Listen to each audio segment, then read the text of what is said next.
morning, everyone. Thanks for coming. We threw you a curve and published that we're going to start at 6:30 this morning, but as we are all creatures of habit, we all had on our heads 7 o'clock. So plan next year that the food's ready to be served at 6:30, so that it gives us plenty of time for our program. I want to thank you all for coming to this annual Martin Luther King Jr. Day, a celebration of his life and his with us. And I want to begin with an invocation. I'm going to call on Cindy Hallerson, who's the minister of First Baptist Church. Do that for us, Cindy. Let's pray. Almighty God, we come to you recognizing that all people belong to you. Prompt us to reach out in love to our brothers and sisters on earth. Weave your dream of justice and peace into the fabric of our lives. Thank you for providing food for us today. We ask for your continued blessing for all. Amen. Amen. Forgot to introduce myself. Whoa. I don't need that much to introduce myself. I'm Ron Wilson. I'm a member of the Human Rights Commission in Owatonna and currently serve as the chair. And I want to introduce to you the other people you've met. Cindy Halverson, Joel Hunt. Where'd you go, Joel? Joel's back there. He's our vice chair. Mark Produ, you'll hear from in just a moment. Lauren Mendez, I heard, was not going to be able to be here this morning. And Yusuf Sharif and Fred Ventura. Fred, where are you? Right there. Any of you who are former members of the Human Rights Commission, would you stand briefly just so we can see who you are? There's always a few here. Thank you for your support. We are served administratively by Chris Lucy, who's the city administrator, and Jeanette Clausen, who's the assistant clerk. And they keep us on track and help us to help you. I want to thank all of you for coming today and recognize that each of you in your own way are advocates for human rights in whatever you do from moment to moment in your lives. And so this is a day to celebrate and preach to the choir. And so we thank you for coming to be part of that. We want to thank Jose, there he is, hiding back there, for his hospitality for the breakfast.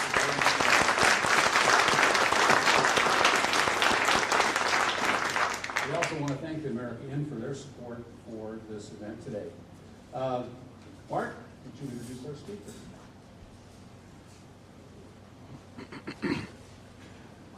Good morning, everyone, and I want to echo that welcome from Ron. It is wonderful to see everyone here today. It's much warmer this morning than it was last year at this time, so it's nice that everyone was able to come out and have a little more warmth.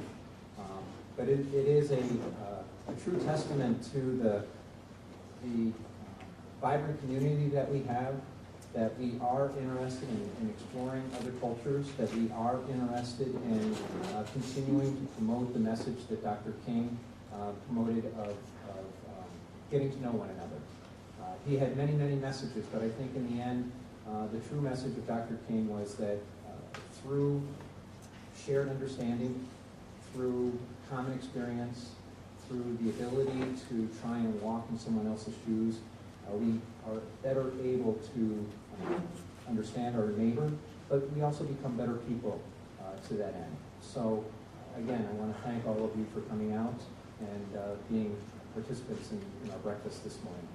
We are honored, and I consider it an honor, because the Islamic Media in Minnesota is an organization that has done quite a bit recently to try and help promote a better understanding of what Islam is.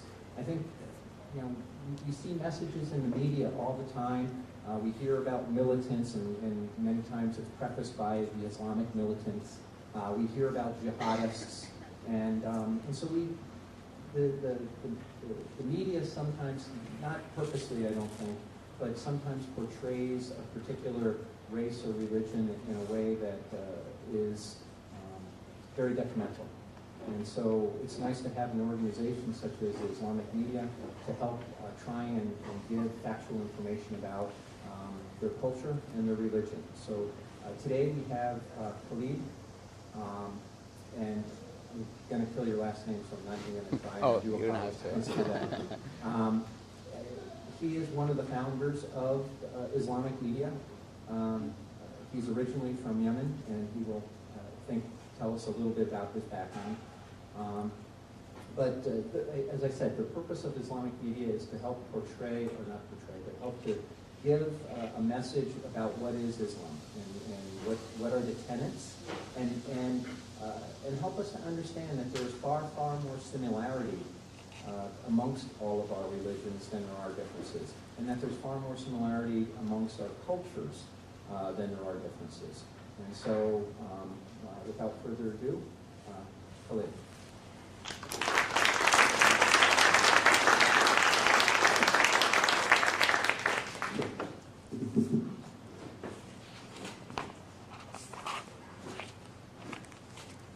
Good morning.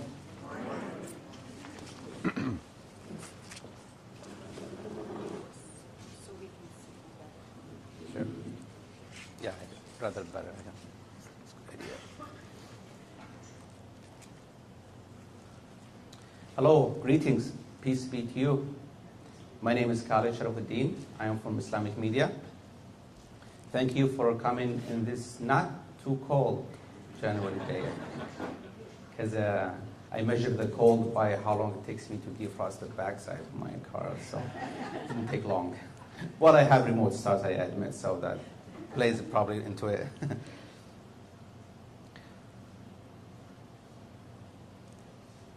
Like Mr. Crook said, Islamic Media is a small nonprofit organization in Twin Cities. We talk about subjects that at the end of the day matters to average Americans. Of course, it touches on religion, it touches in geography, it touches in history, it touches in politics, and all these topics, they are very interconnected. You cannot really separate them. If you're going to talk about history, you have to talk about, if you're going to talk about Islam as a religion, you have to talk about the history of it. You have to talk also about how that history and present there, somewhere far away in the world, affect us here. And we'll talk more into that. And when we do events at Islamic Media, we make sure, let me brag for a second, because this experience of doing an organization that is targeted mainly or solely at non-Muslims is kind of unique. I have not seen it's like, at least in the Twin Cities. And the format of our public events are a reflection of that. When we have a public annual, they are usually annual, so when we have a public event, we make sure that the setting is appropriate. For instance, it's a public place that everybody can meet to. It's not some mosque in an area you don't know about or you've never been into. And when we have guests come in, we make sure that they are the majority, where the Muslims actually are only volunteers and they are the minority. So we always pay attention to these kind of details. I told you I'm going to brag, so bear with me. Let me tell you a little story from Islamic Media. I think it was in the first event where we had, which bear the same title like today, everything you always wanted to know about Islam, but were afraid to ask. By the way, the second one was about jihad. The third one was about Sharia law, myths and facts. And the fourth one about why you must know, you being the American here in the West, why you must know the differences between Sunni and Shia.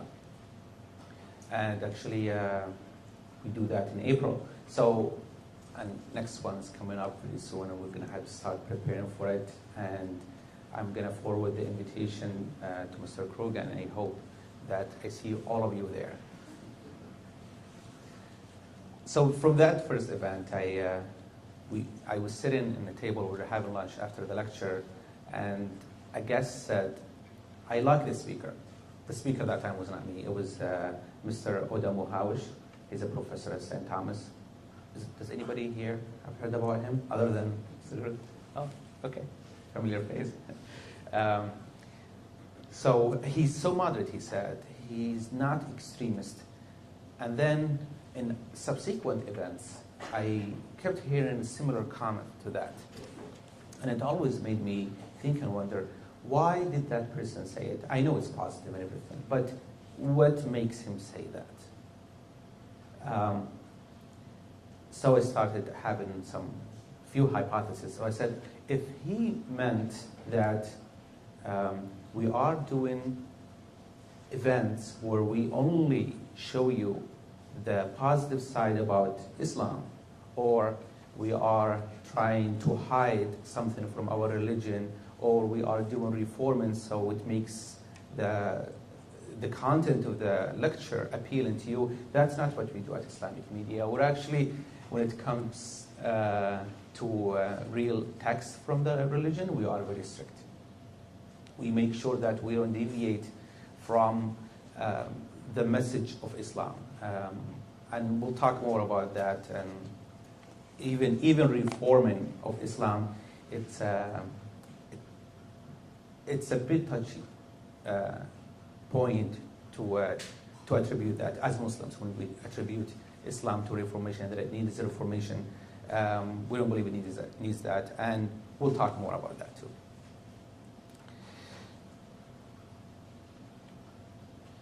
So in order to know about Islam, something recently, I mean 20 years, something has changed as far as communication. Does anybody know what that is? Yes? Social media. Social media, internet in general. Back in the old days, if you wanted to know about Islam, you would have to buy this special book, wait a few weeks for it until it arrives, pay for it. But now we are all nation under Google. Few keystrokes in your notepad, iPad or notebook. I am a software engineer, by the way, so don't be I can make the mistakes too. You can, by few keystrokes, you can find out everything you always wanted to know and did not want to know, for instance, about Islam. And you may even search about Islam, and someone called himself Muwali Islam shows up. And that's not really related to Islam as a content, but just the name. Do you know who that person is? It's me. That's my nickname in Facebook. It's not my real name. So I put that name, and I did not know I'm going to have to refer to it in the future. So, but my Facebook page also, same exact message. I don't even share my fun pictures, only sometimes. So I already, you can find out me there by Muwali Islam. So for instance, if you search in Google, for instance, and you come across links or social media that claim that Islam is the one responsible for bringing down the WTC in New York in 2001. You may also find links that claim that Islam approves the beheading of women and children, and those gory YouTube clips that you see, I say, oh, that's Islam. Hopefully, maybe it will be unfortunate to see that links first, but I assure you, if you do more searches, you will find out other images which are the real facts. They're not fake facts.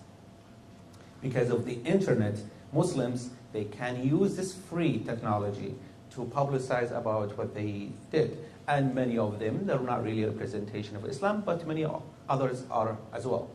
So you can have a website there for free, and you can mention everything you always wanted to know about Islam that the general public doesn't.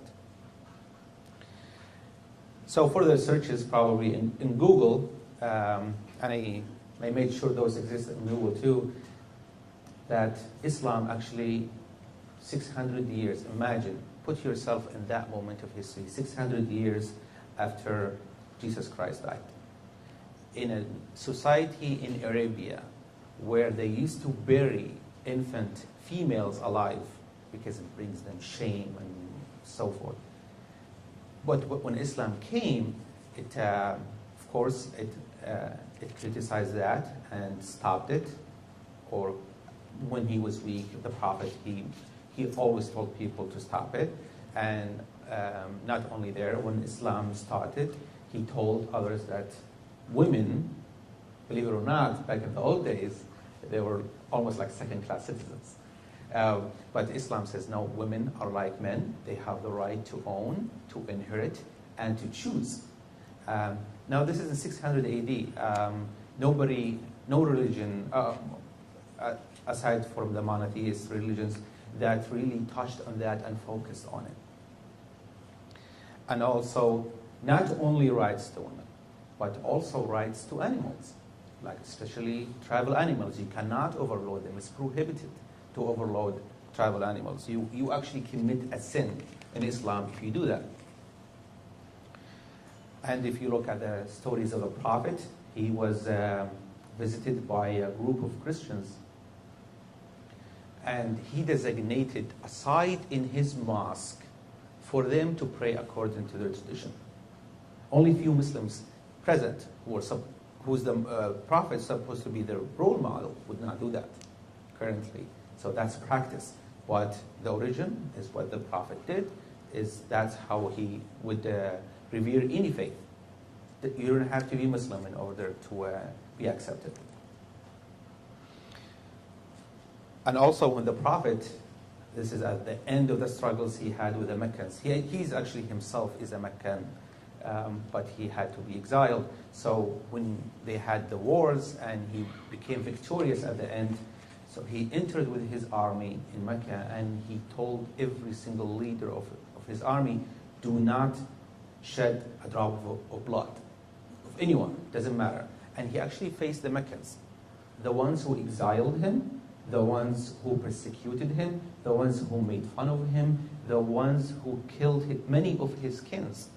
But what did he say to them? He says, you are free to go. And also an example of one of his apostles, the first one, Ali, and his cousin. When he was assassinated, he faced the one to be his assassin and told his relatives, do not, he was struck in it while he was praying. So when he woke up from the coma, short coma he had, he told them, don't torture him. Feed him from what you eat. Give him water. And if I live or survive this strike, I will judge him if I'm alive. And if I die, then you apply the criminal Islamic law. Only one strike. Do not make sure he's dead. Just do one strike. So these are the real images of Islam that we're trying to tell people that they are buried there, but they are the source. And actually all Muslims, whether they are carrying the weapons and damn in America, or someone who live in the West and has so many friends and even relatives who are Americans, we all share. So why do we have all these sorts of misconceptions?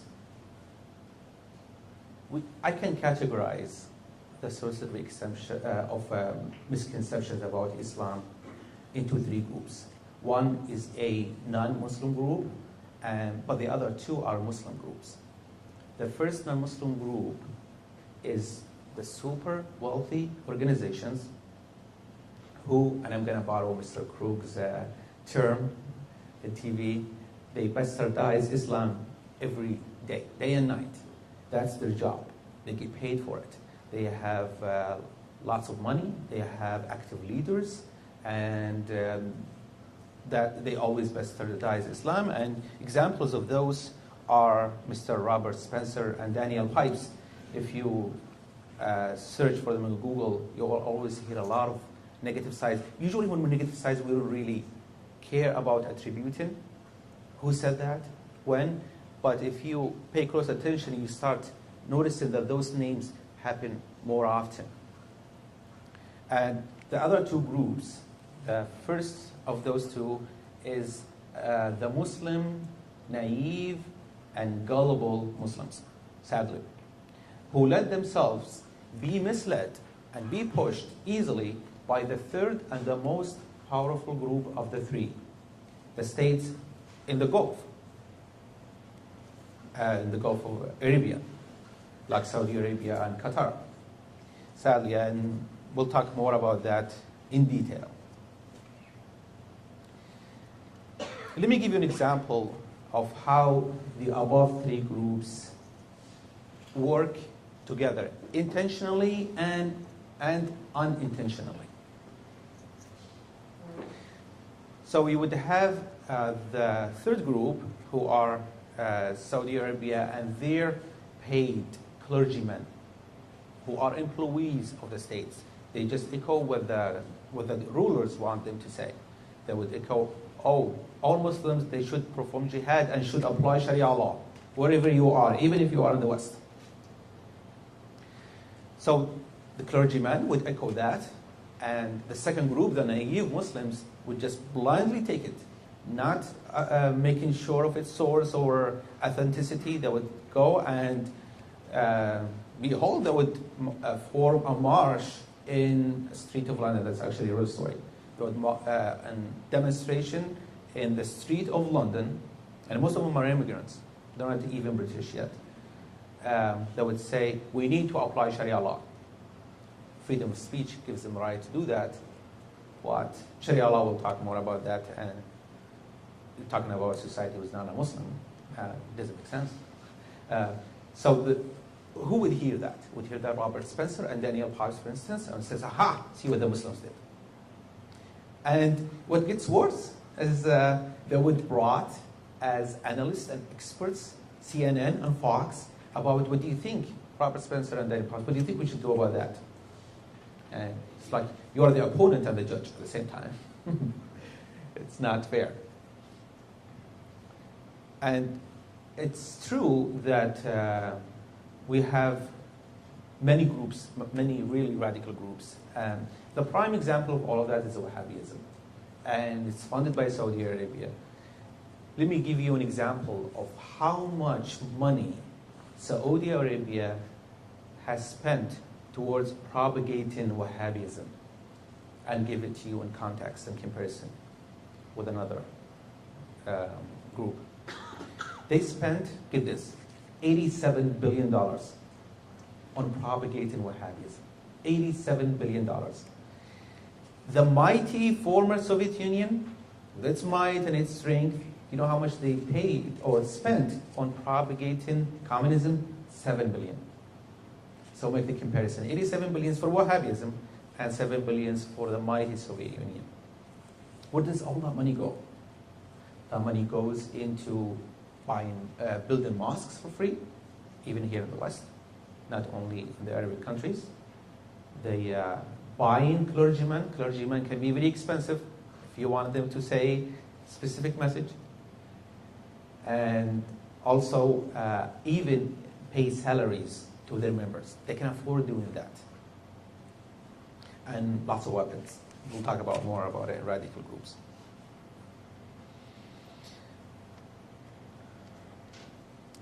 So, but not all, when we was talking about the first group, the non-Muslim, not many Americans from what I have seen, I don't know about other Western societies, but I know from Americans, I've been here for almost 20 years, they don't really blindly take what those American experts say, some of them, of course, very few of them. They make sure that they, when I hear it from the source, sort of what are we doing here? I hope I'm a source of a good representation of Islam. Sometimes I doubt that a few days, but I hope today I am. Because if you are not really allowing that, you will never hear that message. Yeah, you can search in Google, but still, it's not the same.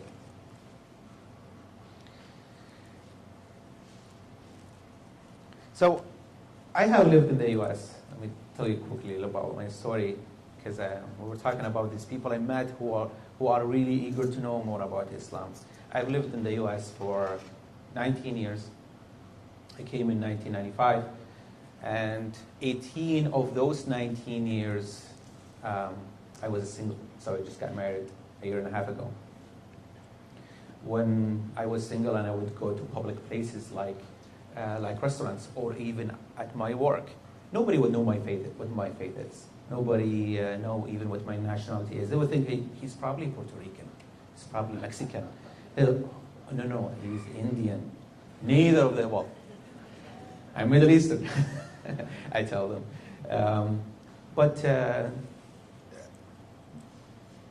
So the normal looks I used to give, they're very normal. I blend in. But when I get married, and my wife is adherent to the Islamic scarf, where she covers her hair and show her face. Now when we go to public places, we immediately can tell what their faith is, probably what their nationality is. And the looks that we get, seriously, I don't think they are negative or demeaning or any of that sort. I think they were just curious. Even though a stare by someone just curious, give them the time to stare. Because if I stare back at that person, probably he would lower his gaze. And I lost that chance of letting that person having more time to analyze or just to explore. So I always make sure that let them look as much as they want. And when we talk, my wife and I, or even with friends, we always say, we have to talk in English, just make it more comfortable. And I always push for that because language can be a little bit someone speaking foreign language next to you, and you can speak English. Why don't you just use the English language? So now that's kind of all about just background. Now we delve into Islam. We make it in too deep, so I hope you had a good breakfast because it's going to need some brain power. So on a scale from 1 to 5, where 5 being the most knowledgeable about Islam and 1 being the least knowledgeable about Islam, how many people here rate themselves 5? Nice. 3? Don't be shy. 1? So the ones who did not raise their hands, what? What category? I did not mention 2 and 4, I admit. So probably it's one of those. Let's just leave it at that. So what is Islam? What is the definition in Arabic language about Islam? Islam has 2 sources in the Arabic language. 1 is peace and 1 is submission. Submission to God, of course. Islam is a monotheist, Abrahamic religion that, like all other religions, like Christianity and Judaism, calls for faith, doing charity work. And we are in the spirit of Mr. Martin Luther King Jr. I hope, or I'm almost sure, he was very knowledgeable. I'm sure he has known a little bit about Islam, especially back in the 1960s. So all faith, doing charity work, and preparing for the next life, because this life is not it. You have another life, according to Islamic faith, of course. Islam doesn't ask us to be suicide bombers. Islam doesn't tell us to be violent. It actually pushes us to be positive, playing positive roles in the society, engage with the society positively. Cannot go far away in the desert and practice Islam that usually is meaningless. You have to be in the society with other people. Killing a soul is the top of the major sins that anyone can commit. Let me tell you about what the Quran says about killing an innocent soul. Whoever kills a soul, unless for a soul or for corruption done in the land, it is as if he had slain mankind entirely. Mankind entirely, for killing only one innocent soul. That's in chapter 5, verse 32. Islam also we have the same beliefs. We believe in prophets. Moreover, we believe in their infallibility. We believe in angels, believe in demons and devils. We believe in heaven and hell. very similar things to Christianity and Judaism. Let's touch on few terminologies, Islamic terminologies, like the word Allah. Terminologies I'm going to mention here, they've had shares in the media where you hear every theory there it is about what the word. Most of them are untrue. So Allah basically is the name of God in Arabic language. So if you ever heard someone, an expert says, oh, it's the God of the moon, or it's the God of the Muslims, that's completely untrue. And nonsense. I myself, as a Muslim, I never heard that before. You know who also get offended when someone attributes the word Allah to the God of the moon? Beside the Muslims? Muslims get offended, that's for sure. But who else beside Muslims? Christian Arabs. They get really offended because in their text, even though they're Christian, they use the word Allah in their text, in the Bible, in Arabic, because it's a common word. Now let's talk about another term. I make sure that I will mention these terminologies because probably now you start paying attention that they are being discussed. Word jihad, which we're going to talk a lot about history today. Jihad, the word means exerting effort in Arabic. That's what it means, literal meaning. You can be exerting effort in war. When you go to war, of course, it involves exerting effort. And also in your daily life. In fact, the Prophet, post one of his wars, he was coming back to Medina, to home. And he was telling his followers, we are coming from the smaller jihad, the war, to the greater jihad, our daily routines, interacting with others, providing for our family, and plant the seeds in the ground, most of them are farmers. That's the greater jihad. Daily work is greater jihad than the war.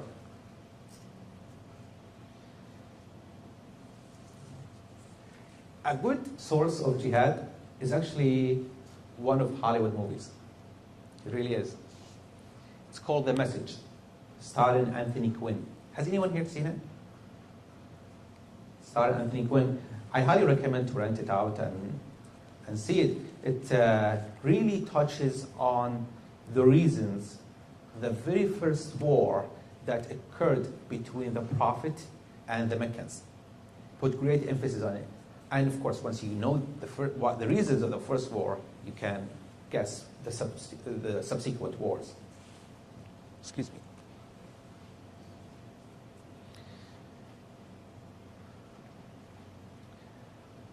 Another term had its share quite a lot, actually, is the word infidel. Has anyone heard it being discussed in the media? It's also attributed to the Muslims that they're the ones who came up with it, and they are labeling everybody else other than themselves. Everybody else who's not Muslim, according to these sources, is infidel. It's not really the case. Actually, I'm going to mention another movie, so you can tell I'm a movie puff. Has anybody here seen The Season of the Witch, starring Nicolas Cage?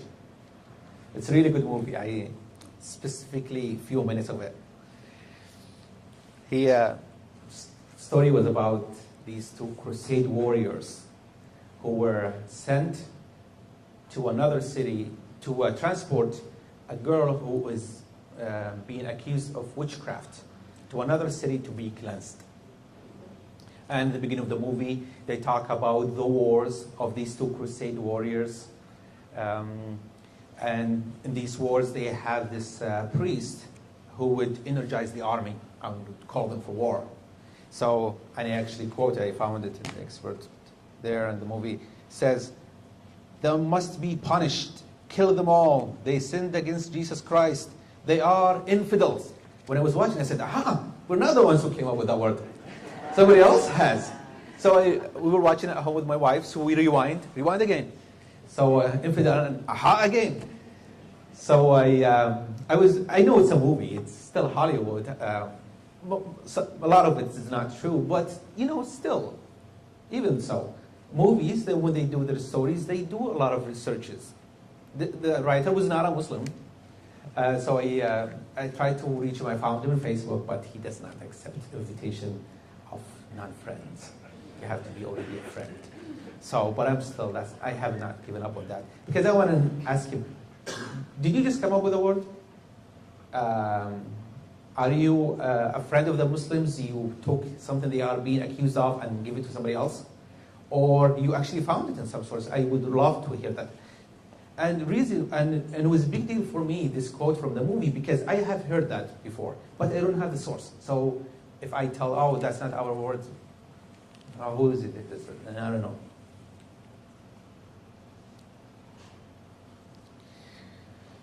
So when we're talking about jihad, we have to understand the history of Islam a little bit and the wars that the Islamic Empire engaged in after the Prophet. So the Prophet, Islam rulings was completely hijacked from the moment he died. The people who, like a lot of people, want power. And that continued for 25 years until the ruling went back to its rightly claimed from the beginning, it was Ali. It was bypassed by 3 before him. Ali, when he took over the caliphate, the Muslim, he quickly, immediately asked the armies, the Muslim armies who have already beyond the Muslim lands, to come back and stop these acquisitions that the ones before him have been engaged. A lot of people hated him for it and for other things. So he was assassinated, and Umayyad dynasty began, Abbasid dynasty began, Turks, and that's hundreds of years there. All of them have the same thirst for power, acquisitions, and why we're doing these acquisitions? Because we are spreading Islam. And Muslims, oh, that's really a nice thing, so I'm going to join the army. That's how that's how they fooled. Many of these rulers are not Muslims. They don't care even about Islam except power. And they were succeeding at that. We don't believe that Islam needs the sword in order to be spread. The faith and the traditions and the practices is by itself enough for somebody else who is seeking another religion or who wants to know more about Islam. And a great example of that is the merchants who were going from Arabia and Yemen, that's where I am originally from, would go to far east in Asia, like India, China, Indonesia, Malaysia, Indonesia Muslims specifically, who are already Muslims. And they did not become Muslim because of wars. They became Muslim because of how they interacted with Muslims. In fact, if you look for the word sword in the Quran, you will not find the word. Quran is this thick book, just like the Bible. But you will not find a single word sword in the entire text. So these rulers who were doing that spread, they were doing it under the title of jihad, which is supposedly a good thing. What did they do, really? They, beside affecting the non-Muslims and invading their lands, they also gave Muslims divisions and struggles. So instead of we had few groups, now we have those groups multiplied. Everybody is claiming to be representation of Islam. So you've got this ruler who likes this sect and creed, and he would say, from now on, in the area I dominate, this is the only creed that everyone has to follow. Somebody else in another area would say, no, this is the creed that everybody has to follow. And maybe the ones after them also, they would invent new creeds. And the one who deviates from it, you know what happens to them? They get punished at least, if not killed. This is sort of what happened in the 17th century in England. You know how Queen Mary first enforced Catholicism, and then Elizabeth came after her, and then it goes back to Catholicism again. So it was kind of like that in Islamic history. It has its like. From these dictation of religions, a very important figure, I hope you will get to remember his name, emerged. His name is Ibn Taymiyyah. Has anyone heard the word? I'm curious. I know it's so deep in history about Islam. It says Ibn Taymiyyah. Ibn means the son of. It's usually how someone is called. His name is Ahmed. His father is Taymiyyah. Ibn Taymiyyah. This is the real father of Wahhabism. Not the founder, the father of Wahhabism. The founder of Wahhabism is someone called Muhammad bin Abdul Wahhab, hence Wahhabism. He existed in the 18th century, but his role model was Ibn Taymiyyah, who lived in the 13th century. If you look at the fatwas or the religious rulings of Ibn Taymiyyah, you will hear the word kill a lot, quite often. If someone does this, kill him. If someone does this, punish him. It's always negative, always bloody. That's, if you ask any radical jihadi, whether it's a Salafi, Wahhabi, or Talim, what do you think about Ibn Taymiyyah? Oh, he's the best. So you can tell where do they come up with these rulings and these fatwas? They did not really invent them. They're not following the Prophet, they're following Ibn Taymiyyah. Supposedly, at the end of the day, you have to follow the Prophet. You have to be able to trace back your sources to the Prophet. When I focus about Wahhabism, not because it's just a movement. We've got all kinds of movements. Because it's a special movement. It's backed by money superpowers in the Gulf. That's the creed in Saudi Arabia.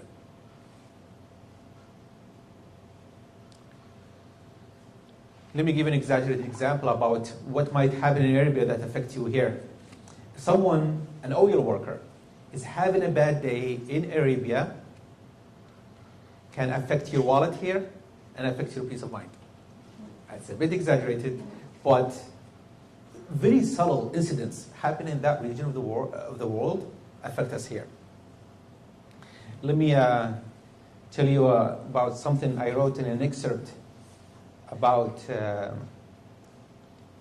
in 2011. I said, quote, during the writings of these lines, 2011, there is a major uprising in Libya. Remember the toppling of Gaddafi that year? Even though Libya only produces 2% of the world oil supply, the price of oil rose to a price record.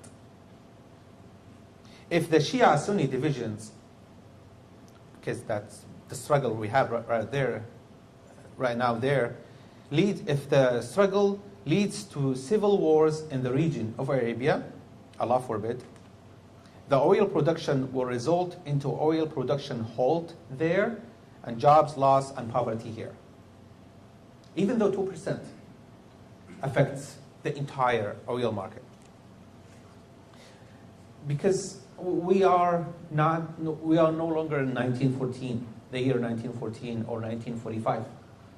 The world now is strongly interconnected and coupled. If someone is igniting for a war in any region of the world, it may lead to World War III. Remember World War I? But I am almost sure, and I'm pessimistic at the same time, an ignition of a war in the region of Arabia would definitely lead to World War III. So it's stopping this from happening. It's really falls on average Joes like you and me, and also falls on the leaders of the superpower. Stop this from happening. Everybody of what you can do.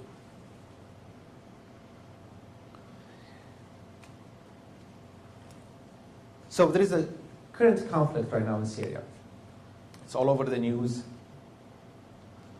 Many sides are drawn into this war. The people who are participating in the war, many of them are participating under the word jihad. That's why they are there.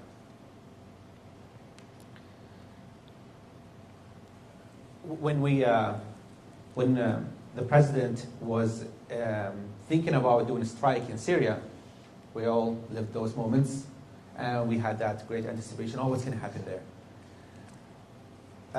The media was quite talking a lot about it. It has been for weeks. And to my surprise, even my coworkers, they were saying they could tell who is with Syria, the government, Assad, and who is against them. They could differentiate between Hezbollah siding with Assad and Al-Qaeda siding against Assad, siding with the other groups against Assad. But it's really sad and pessimistic at the same time to see experts coming into media and they would not know the difference between the two. And this happened in Wolf Blitzer's The Situation Room back in August. My wife and I were watching, could not believe our eyes. Wolf Blitzer, he was paving for Tom Foreman, who had his guest. His name is Tom Foreman. He is at the, quote, at the virtual studio with military analyst Major General James Marks, the Spider, end quote. So Foreman and Mr. Marks, they were sitting on this crystal clear ground where they had the map of the area, and they were showing, oh, this is the American military is going to come this way, and you've got the Soviet ships sitting this way, and Syria is like this, and you've got the government over here, and you've got the insurgents group over there.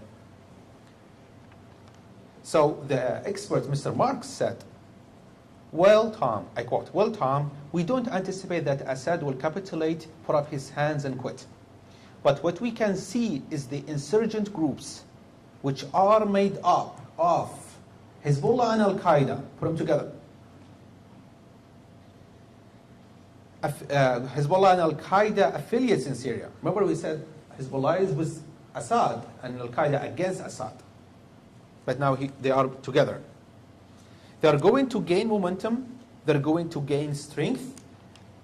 And again, they may end up being successful in Syria against Assad because of our direct support, end quote. It's not just a mistake of the tongue, like I call it, because they had this animation where they had in the map Hezbollah and Al-Qaeda together coming, like they are coming from the same side. They're both fighting Assad. But that's a very important piece of information. And if you are the General James, if you are the military expert who is supposed to show us the way, who is supposed to be knowledgeable about this, make this grievous mistake, it makes me pessimistic. We should be pessimistic at that. I did my share. I sent a quote comment. Please bring somebody else. Because I was really furious at that. Because average Americans would not know the difference. And if they probably would say, oh, Hezbollah now, they don't have, find my time.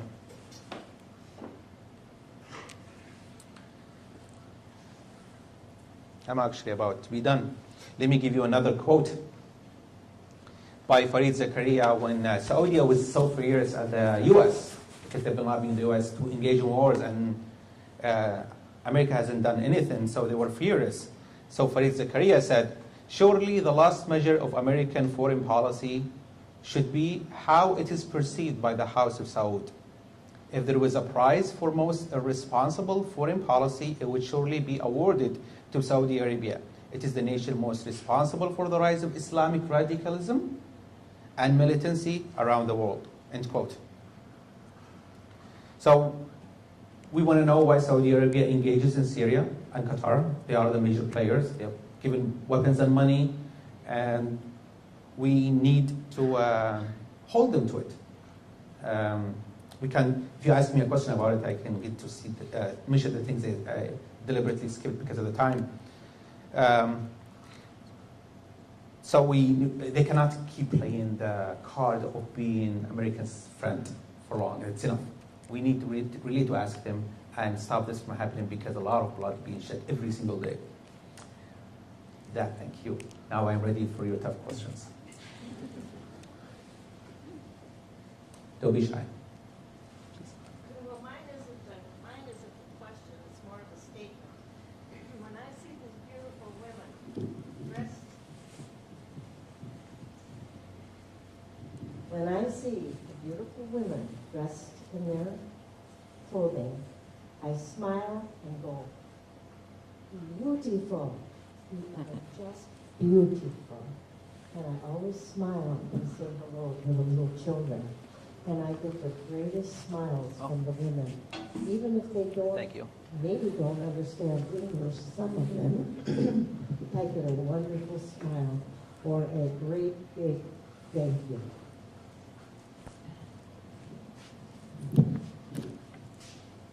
I've got another microphone. Anybody else has any question? You were talking about Wahhabi and relating it with Saudi Arabia. Can you just tell me what the connection is there? I kind of wasn't clear on that. Yes.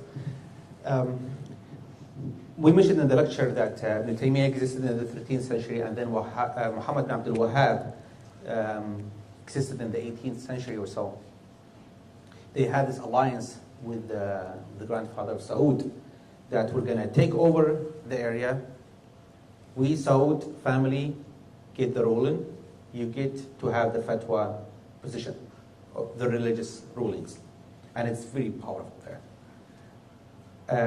Muhammad Abdul Wahhab is, he picked Ibn Taymiyyah as his role model. So that's how they've got the connection between the Wahhabism and Saudi Arabia. And Wahhabism is a more a sect. violent or? A lot of violence is attributed to it. According to Farid Zakaria, it's the source of radicalism. Anybody else has any question?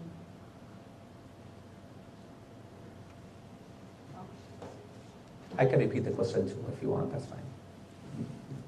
I'm interested in more of an explanation of the differences between the Sunni and the Shiite branches of Islam. They seem to be at each other's throats so much. And can you maybe give us a little bit more Sure. insight to that? The conflict between Syria and Shia started political. Ali was the decisive factor in this. Shia believe, and I'm Shia by the way too. Excuse me. Shia believe that Ali is supposed to be the ruler after the Prophet. Sunnis says no, he's number 4. And what really energized that differences is the rulers. It's for their benefits to have that struggle between them. So that's why we see countries support this, and you see it like Iran and Hezbollah support Assad, who is semi-Shiite, and you've got also Saudi Arabia and Qatar supporting the Sunnis.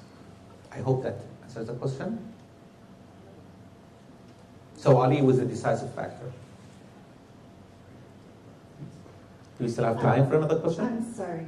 We want so much to respect everyone's time, and it's obvious that you are so well informed, and you live this. Thank you. Thank you. So we'd like to thank you once again for coming. And Thank you also to you. And thank you to the Human Rights. Appreciate it. will you be available for questions afterwards if people Oh, want to ask absolutely, you? absolutely. Okay. I just want to dismiss us and say that in keeping with the words of Dr. King, as we go, may we learn to live together as brothers and sisters, so we will not perish together as fools. Have a good day.